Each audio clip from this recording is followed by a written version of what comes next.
అస్సలాము అలైకుం రహమతుల్లాహి వబరకాతుహు. ఈరోజు తాడిపత్రి పట్టణంలో మన ముస్లిం సమైక్య వేదిక ఆఫీస్ నందు ఉలమాల యొక్క ఒక బృందం తాడిపత్రికి చేరుకుంది. మన గ్రేటర్ రాయలసీమ ఇమాం మౌజన్ కౌన్సిల్ తరఫున సర్కాజీ గారు కదిరి నుంచి రావడం జరిగింది.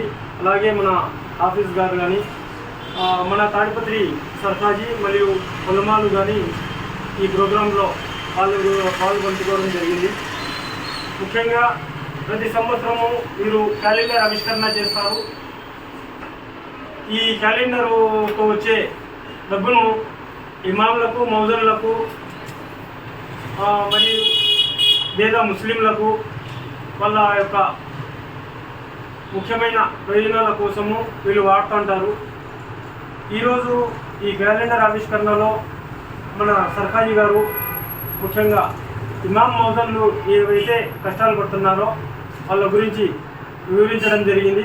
అలాగే మన ఆంధ్రప్రదేశ్ ముఖ్యమంత్రి గారు నారా చంద్రబాబు నాయుడు గారు 2017లో ఏదైతే చెప్పినారో ఇమాం మౌజన్లకు ఇది మనం జీతం కాదు, ఇది మన తరపున తోఫా అని, అలాగే ఆ తోఫాను ప్రతి ఒక్క నెల క్రమం తప్పకుండా వాళ్ళ అకౌంట్లో వేయవలసిందిగా మనం మనవి చేస్తున్నాము. ఇలాగైతే ముందు గవర్నమెంట్ వచ్చినప్పుడు చంద్రబాబు నాయుడు గారు ఏ రకంగా అయితే వేశారో ఇప్పుడు కానీ అదే రకంగా వేసి ఈ ఇమాం మౌజన్లకు వేతనంలో కానీ కొంచెం వృద్ధి చెందాలని పెంచుకోవాల్సిందిగా కోరుకుంటున్నాము. అస్సలాము అలైకుం వరహమతుల్లాహి వబరకాతుహు.